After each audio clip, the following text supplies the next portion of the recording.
जब भी दुनिया के सबसे पुराने शिक्षण संस्थानों की बात आती है तो नालंदा विश्वविद्यालय का नाम सबसे ऊपर आता है। बिहार की राजधानी पटना से लगभग 120 किलोमीटर दक्षिण उत्तर में प्राचीन नालंदा विश्वविद्यालय के अवशेष आज भी देखे जा सकते हैं।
ग्यारह सौ 1999 में तुर्क आक्रमणकारी बख्तियार खिलजी ने नालंदा विश्वविद्यालय को जलाकर पूरी तरह से नष्ट कर दिया। आपको बता दें कि नालंदा विश्वविद्यालय का शैक्षणिक सत्र 1 सितंबर 2014 को प्राचीन नालंदा से 10 किलोमीटर दूर राजगीर के बौद्ध तीर्थ शहर में अंतर्राष्ट्रीय सम्मेलन केंद्र में अपने अस्थायी स्थल में फिर से शुरू हुआ।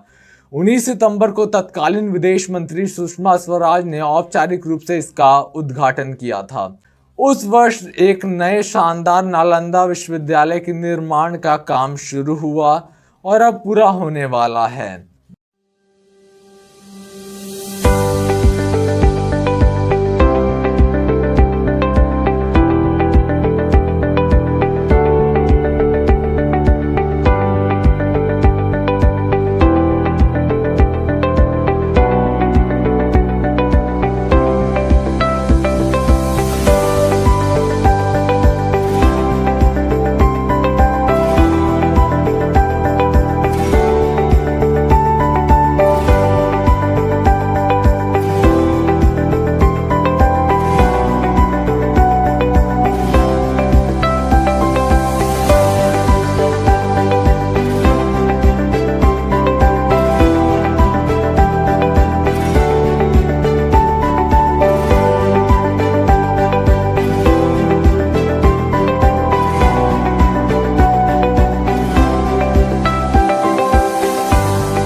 नवभारत टाइम्स ने नए नालंदा विश्वविद्यालय परिसर के बारे में कुछ दिलचस्प जानकारी दी है।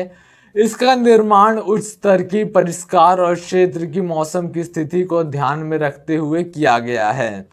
निर्माण और डिजाइन परिसर को सर्दियों के महीनों में गर्म और गर्मियों के महीनों में ठंडा रखेगा। साथ ही इसमें कई खूबसूरत झीलें होंगी जो एक सुंदर दृश्य का निर्माण करेगी, जिसमें परिसर चारों ओर से पानी से घिरा हुआ प्रतीत होगा। 2 साल पहले अपने निर्माणाधीन परिसर में स्थानांतरित होने के बाद नालंदा विश्वविद्यालय अब प्रधानमंत्री नरेंद्र मोदी द्वारा उद्घाटन किए गए आधुनिकता के साथ, पारंपरिक स्वाद के साथ, अत्याधुनिक बुनियादी ढांचे के साथ अपने उत्कृष्ट परिसर को प्राप्त करने की योजना बना रहा है। आपको बता दें कि नए नालंदा विश्वविद्यालय परिसर के उद्घाटन के लिए प्रधानमंत्री नरेंद्र मोदी को आमंत्रित किया जाएगा।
नालंदा विश्वविद्यालय की कुलपति सुनैना सिंह ने कहा, हम चाहते हैं कि पीएम समय दें और हम जल्द ही उनसे अनुरोध के साथ संपर्क करेंगे, क्योंकि अब प्रशासनिक और शैक्षणिक पक्ष का 90% काम पूरा हो गया है। यह 455 एकड़ क्षेत्र में 100 एकड़ में फैले जल निकायों के साथ एक नेट जीरो परिसर है और काम 2017 के बाद ही शुरू हुआ और 4 साल में यह लगभग बनकर तैयार है।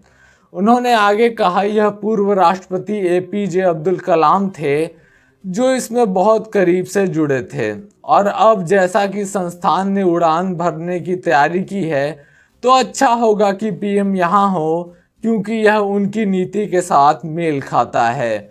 वीसी ने यह भी स्पष्ट किया कि विश्वविद्यालय पहले से ही शानदार कार्य कर रहा है और अब हमारे पास 6 स्कूल है। नियमित पाठ्यक्रमों के लिए प्रवेश प्रक्रिया 250 छात्रों से अधिक है, जबकि हमारे द्वारा चलाए जाने वाले प्रमाण पत्र और डिप्लोमा पाठ्यक्रमों के कारण कुल मिलाकर यह 700 से 1000 छात्रों के बीच रहता है। हमने अभी हिंदू अध्ययन में एक वैश्विक मास्टर कार्यक्रम शुरू किया है और न केवल भारत से बल्कि विदेशों से भी प्रतिक्रिया अच्छी रही है। 2014 में एनयू ने 2 स्कूलों और सिर्फ 12 छात्रों के साथ अपने शैक्षणिक कार्यक्रम शुरू किए और हमने आज तक यहाँ तक पहुँचने के लिए बहुत दूरी तय की है, लेकिन यह अभी शुरुआत है। विश्वविद्यालय अब अपने गौरवशाली अतीत को पुनः प्राप्त करने की कगार पर है। हिंदू अध्ययन में एमए कार्यक्रम ने पहले ही वैश्विक ध्यान खींचा है। वीसी ने कहा, हम इस पाठ्यक्रम को लॉन्च करने वाले पहले विश्वविद्यालय हैं। प्रवेश अभी जारी है। अमेरिका, वियतनाम, श्रीलंका, बांग्लादेश आदि के छात्रों ने पहले ही नामांकन करा लिया है। यह एक वैश्विक कार्यक्रम है। जब पीएम मोदी ने नए एनयू परिसर का उद्घाटन करेंगे तो वह न केवल देश के छात्रों के लिए शैक्षणिक अवसरों को एक नए युग की शुरुआत करेंगे, बल्कि एक नई यात्रा भी शुरुआत करेंगे।